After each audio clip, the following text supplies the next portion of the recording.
In grief, she hurled the mirror against the stone, fell to her knees, and for the first time in years, she cried like a child. "Mother," she whispered into darkness, "would you still know me?" Only the mountain wind answered. Then something inside her hardened further. If she could not be recognized, she would become someone no one could forget. She worked for months, then years. Silver thread, ash resin, stolen skin, herbs, moonlight, pain. And eventually, she made herself new. A perfect face. Elegant. Pale. Beautiful. Unscarred. A body worthy of noble halls. Grace learned through pain. Voice sharpened into silk. Posture remade. Hands steady. Eyes unreadable. She became beautiful enough to be trusted. Beautiful enough to be feared. But beneath the woven flesh, the burnt girl still lived. Still bled. Still rotted. And at night, the false skin sometimes shifted on its own. As if dead women remembered what had been taken. Hae-rin no longer flinched. She had already become worse than nightmares. Now, she needed a name. When she descended from Wulsa Mountain, no one recognized her. She entered the lower provinces first. Silent. Veiled. Graceful. A rumor before she became a woman. She gave herself a new name. Lady Hae-rin. The name sounded soft. Harmless. It was neither. At first, nobles distrusted her. A beautiful woman with no clear bloodline. No husband. No father beside her. No official household. Dangerous. But Hae-rin understood something now. Power was easier to enter when wrapped in usefulness. So she did not rise through seduction first. She rose through miracles. When a merchant lord's son collapsed from fever no physician could cure, Hae-rin treated him with forbidden mountain herbs. He lived. When drought threatened eastern crops, she predicted a flood from cloud movement and river scent. She was right. When thieves within a noble estate stole temple gold, Hae-rin quietly exposed them before dawn. Whispers spread. A healer. A mystic. A noblewoman touched by mountain spirits. A woman who knew what others could not. Within a year, she entered the capital. Gyeonggi. Heart of Haedam. City of silk, corruption, and polished lies. There she learned the truth. Her father lived. Crippled inside prison mines. Her mother still breathed beneath capital confinement. Not dead. Not yet. That knowledge became fire. Not rage. Purpose. She would not simply kill. She would dismantle. And waiting at the center of it all stood Lord Jian Suk-min. No longer a reckless predator. Now an imperial minister. Refined. Fierce. Politically dangerous. Soon to marry Princess Ariane, beloved daughter of Emperor Hwanggun. A union of wealth and crown. Power complete. The kingdom adored them. They called him elegant. Disciplined. Honorable. Hae-rin nearly laughed. Then Suk-min saw her. Across a moonlit banquet hall. One glance. Then stillness. His hand tightened around his wine cup. Not recognition. Something worse. Disturbance. She reminded him of something buried. Her eyes. Her pauses. The faint scent of smoke and plum blossoms. He began inviting her to court. To banquets. To private garden walks. To strategy discussions. He called it admiration. It was an obsession. Because Sukman had not escaped guilt. For years, he had buried it beneath titles. Power. Women. War. Wine. But some nights, he dreamed of fire. Of a girl screaming inside smoke. Of ash clinging to his hands. Now Saren's presence reopened all of it. He began sleeping less. Drinking more. Watching shadows. Sometimes waking at night convinced someone to stand behind him. At court, he touched Saren's gloved hand once. The same way he once touched Hae-rin's beneath willow trees. Her smile never shifted. But beneath silk gloves, her burned fingers split and bled. And she let them. Pain reminded her why she had returned. Far above them, Princess Ariane watched everything. And unlike Sukman, she was not blinded by desire. She was suspicious. Sharp. Dangerous. And already beginning to ask. Who was Lady Saren, really? By Saren's second year inside palace circles, fear had already begun moving through servants like smoke. Not because of gossip. Because servants notice truths nobles ignore. Maids whispered strange things.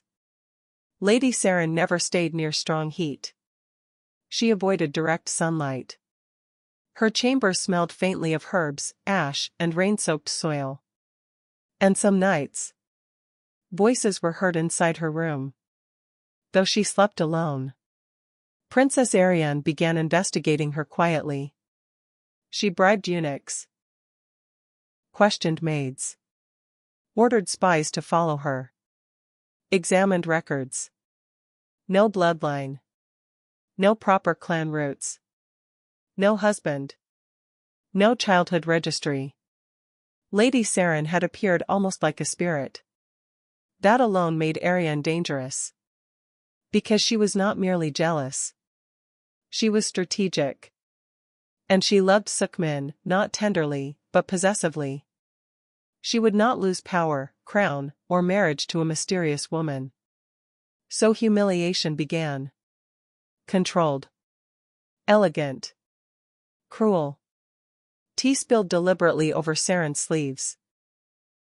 Silks ruined. Servants laughed softly. One maid whispered near her ear. I heard burned flesh never stops rotting. Saren's eyes did not move. The next morning, 2 palace maids vanished. Only remnants remained. A silk shoe. Blood beneath corridor stone. Silver stitching thread caught in cracked tile. No one asked questions. After that, bows became deeper. Even fear had etiquette. Still, Ariane did not stop. She struck harder in winter. Royal jewels were discovered in Saren's chambers. Poison herbs hidden beneath her bedding. Sorcery talismans nailed beneath the emperor's sacred prayer hall. The palace erupted. Guards stormed her residence. Servants screamed. Nobles gathered. The full court assembled. And as accusations echoed through stone halls, Hae-rin froze. Because suddenly she was 11 again. False evidence. Officials. Chains. Her father begged. Her mother was crying. No one is listening. For one terrifying moment, she almost broke. That ancient hatred inside her surged. Her false skin beneath silk twitched. Princess Ariane stepped forward before the emperor. Cold. Proud. Certain. Your Majesty, she said. This woman is dangerous. Silence. Saren slowly lifted her eyes. Then smiled. Every candle in the throne hall died. Darkness swallowed the court. Then, blue fire bloomed behind her. Soft. Cold. Spirit flame. The nobles screamed. The emperor stood frozen. Even soldiers stepped back. Hae-rin's voice emerged like silk dragged over knives. Be careful, princess. Her eyes locked on Ariane. You are reopening wounds the dead still remember. For the first time, Sukmin truly felt fear. Not because of sorcery. Because in that smile, for just one heartbeat, he saw Hae-rin. And deep inside him, something long buried began to crack. By the third winter of Lady Hae-rin's rise, Haedam had become a kingdom ruled as much by rumor as by law. Stories crossed borders faster than soldiers. They whispered of a woman in black silk who could predict storms. A healer who cured dying nobles. A spirit-touched beauty who made ministers kneel. A woman some called blessed. Others called it cursed. And among foreign generals, one name spread in fearful silence. The Ash Witch of Woolsome Mountain. No one knew where it began. Perhaps from merchants. Perhaps from spies.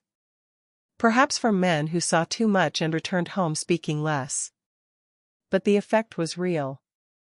Neighboring kingdoms delayed invasions. Military threats weakened. Envoys softened. Fear had become diplomacy. Emperor Huanggun, eager to turn fear into political strength, announced the grandest celestial celebration Haedam had seen in generations. Kings. Merchant lords. Generals. Foreign envoys. Temple elders. The empire glittered beneath banners of gold. And Lady Hae-rin was named guest of honor. Princess Ariane hated it. Sukmin feared it. Hae-rin had planned it. At midnight, the drums began. One beat. Then another. Then silence. The Golden Dragon Pavilion doors opened. Lady Hae-rin entered. Black robes flowed like funeral smoke behind her. Silver bells hung from her sleeves. Her veil shimmered like moonlit ash. No one breathed. Then she danced. Not elegantly. Not gently. Terribly. Beautifully. Her body bent like something halfway between woman and spirit. The bells screamed. Drums thundered harder. Her feet struck marble like war. Then the sorcery began. Green flames burst from iron bowls. Shadows bent against stone walls. Smoke twisted upward like hands. And behind Hae-rin, ghostly forms rose. Burned women. Bound prisoners. Faceless villagers. Chains dragging through empty air. Spirits of the buried. The forgotten. Silenced. The pavilion erupted in horror. Several nobles collapsed. Foreign dignitaries trembled. Priests began chanting prayers. Princess Ariane gripped her throne arm hard enough to bleed. Sukmin stared without blinking.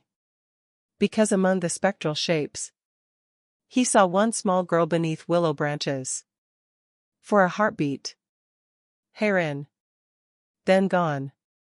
His wine cup shattered in his hand. By the time the dance ended, every military envoy present had quietly withdrawn hostile negotiations against Haedam before dawn. The emperor rose in awe. You have brought peace through fear, he declared. His voice echoed through the stunned hall. You may ask anything of me. Silence swallowed everything. Hae-rin rose slowly. Then removed her veil. Not her skin. Only the veil. Her beautiful face remained untouched. But her eyes were no longer soft. They were ancient. Burning. And full of memories. She bowed. Then spoke clearly enough for every noble to hear. I ask that the case of the Seo family of Myeongwol be reopened.